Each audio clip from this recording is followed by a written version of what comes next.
All right, ladies and gentlemen, you might have heard that from Ray Henson. I'm Jeremy Jones with Pool Action TV, coming to you live from Arena Billiards here in West Monroe, Louisiana, for what is known as maybe the greatest player of all time, and in my opinion, that is true. Efren Reyes against young gun Billy Thorpe. We're playing one pocket, best 3 out of 5 sets, races to 10. So we'll play one set each day, and Billy has won the lag.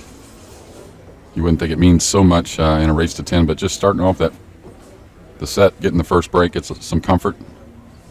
Knowing normally at this level your opponent's going to have to grind his way out of getting out of the break, so it's going to take a few innings, but should be one heck of a match here.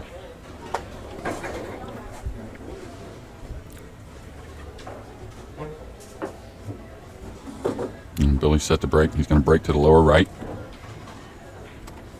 Had lunch today with Billy, and he discussed that he loves one pocket. He just hadn't played it a whole lot in a little while, and now joined by Ray Henson. Hey, Ray. Hey, Jeremy. I just commented that I had lunch with Billy today, and he's won the Derby City Classic, so obviously his one-pocket skills and bank skills are way up there, and many consider bank skills maybe second to none.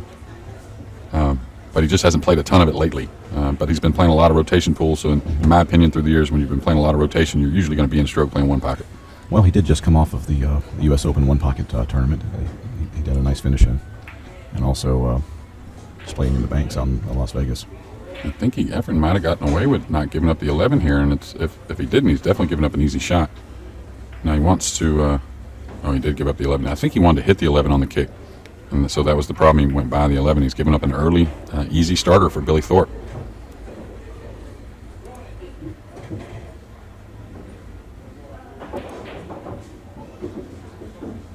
So Billy will come across, trying to avoid the 13, maybe go into the 7 or the 10. Lightly, just like that. He's gotten a little flat here, though, so he's got a little room to draw the ball in between the 10 and the 3. Not sure what he can get on going forward.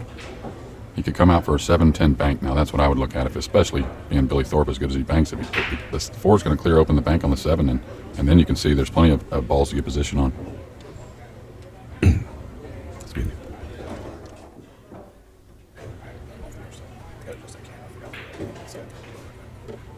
All right, got a little funny, so I think he'll bank the 7. I don't know if he can go naturally into the 5 or not. It's going to be close.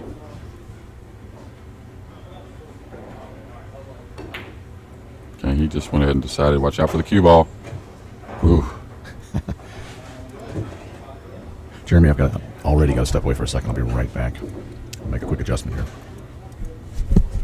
So he's got a shot on the 14. Can he hold for anything, or does he have to go back into the balls? Okay, he wants a friendly bump there. I'm not sure he got it. And so even though he's gotten out to a quick 5-0 lead here, you can see all the balls in play, and he doesn't really have an easy one. I'd be real careful here. I'd leave the bank alley covered up on the 5. I wouldn't dig on the 5 here. I think I'd clip off the 6 and bury him behind the 3. I think that's a little easier. You definitely want to get through this first shot after running some balls. Now, he may bring him back on the stack, but if he doesn't get the 5 in the right play or the cue ball in the right position, he leaves a bank. So, and you can see an 8-12-6 that may be, or 8-15-6 that may be playable if he happens to get this bank down. I'm not sure of anything else. He'd like to go past the 12 here, but nothing wrong with drawing it. But the thing is, you're not going to have, it's either kind of make it or you don't do much with it. You could hang it, I guess. That's going to be a little too much. And again, this is where Billy should really look at that first shot being real effective, and he's just going to move the 3 around a few rails to get it on his side. Leave the 10 ball there. Okay, he went forward with the cue ball a little bit. I think it's turned out really nice. Efren's going to quickly look at the 12. Well, he hit that one much better. Now is the cue ball going to chase behind the 3, and that's what he was really looking to do. If he did that, got Billy in a funny spot. And this is still a little touchy. He's got to be, this is one where I would look at shooting the 10 away on my side and coming one rail underneath the 12 and just softly kicking the 12 out. Not saying it's a shot you shoot all the time, but when it lays nice, you can be really effective with it. And you can essentially kind of get that 10 ball guaranteed on your side and hidden behind the stack as you softly kick the 12 out. Now, this is a decent play. Nothing wrong with that, what Billy's done. That's the shot you would normally look at. But just sometimes the top players have such good cue ball that I don't mind them, like I said, shooting off the 10 and maybe coming to the back rail with the cue ball kind of lightly. and just bumping the 12 up on the side rail, just because that 10 being over on the side rail on your side is such a ball that slows Efren down from trying to put you in a bad situation. Like, for instance, here. Might keep him from doing something like that. So Billy's going to edge the 12. He's got to be a little careful of how he opens up them balls with the 12 when he drops to the bottom rail. It shouldn't be a problem. It looks like it lays fairly natural, or he doesn't have to. Ooh, he lost the cue ball way thin. So that's going to cost him one, but even more importantly, it's going to cost him the cue ball in hand for Efren with many balls in play now. He's got a opener on the 3, he's got to shoot, and he's got to drop down for the 10 probably, but it's a little touchy because if you miss the 3 and you drop down for the 10, well, you're giving up a bank. So to drop down, I would probably put a little more guarantee on the 3 here, knowing I'm not getting a lot of balls anyways, and just hold for the 12 ball bank kind of over to my side. Yeah, I like this. I wouldn't try to come all the way down. I don't think it's worth it. I mean, you could guide it right in between the 6-10 for shape, but I think you can be more effective, and you're not going to ever miss the 3, just following the ball down for some type of bank on the 12. Okay, he decided to come all the way down, and it's going to work out because he opened the balls nicely. Got the 7 open.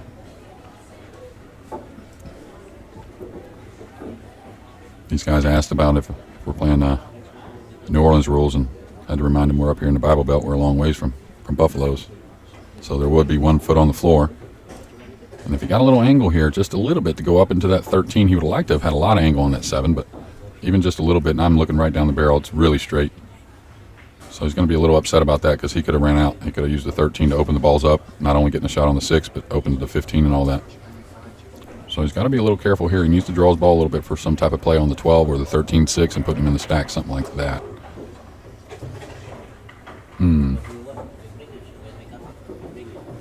Yeah, he wanted to be a little more. If he goes a little more, both of them, the option is a lot better than being thin here.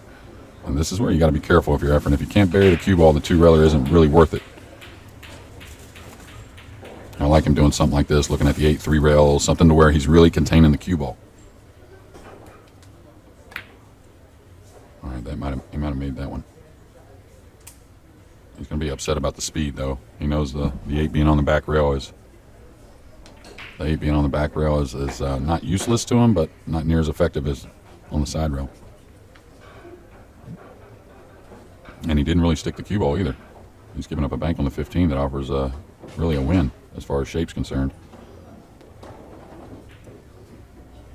So a little bit of getting settled in. It'll take more than one game, I'm sure, but a little bit of that and getting reminded of your opponent a little bit. Oh, my. Now, a little quick on the stroke there, and it's pretty new felt here. So the ball's going to deflect easily. And maybe, looking at the score, only needed 2 more. I'm not sure if he was trying to go into the top of the 2 ball there to break him out. Okay, Efren's got to float this a little bit with outside to get past the 12 ball. He hit it thick. And so just as I said, a little bit of settling in here, a little bit of getting to know your opponent and what they're looking to do.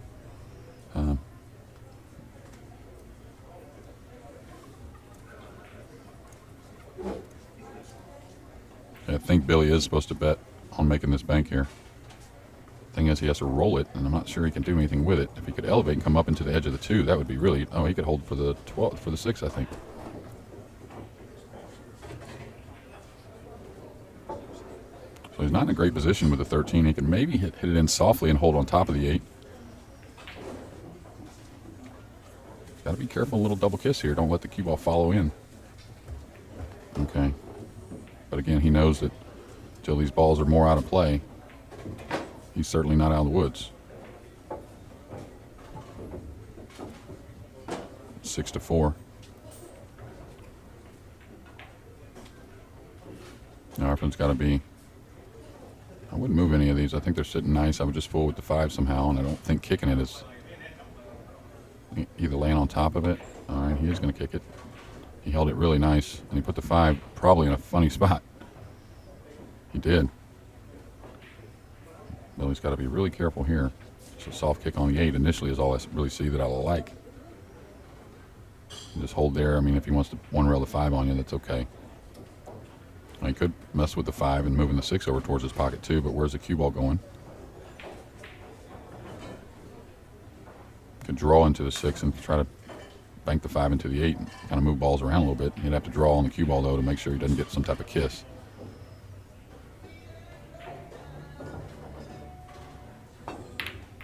Okay, did pretty well there. Got a fortunate kiss, but not in a real lucky way. It looked like the cue ball was going in a nice position anyways. So he did real well overall. Opened up, I'm not sure the 2 passes the 6. We'll get a look at it. I think it does. So he had made things easy on Efren. Efren taking a look at the 8, but was he looking at the 6-2? Maybe he's looking at the 6-2 and holding him over to where he's doubled up on the 8. Oh, he looked at the 8 all right, but that's just going to give up a bank on the 5.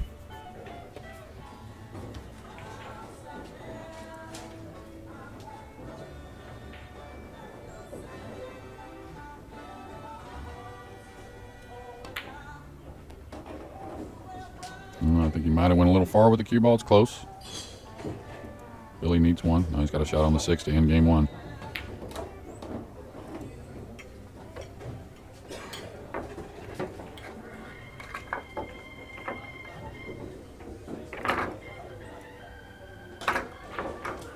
So Billy Thorpe gets off on the board first.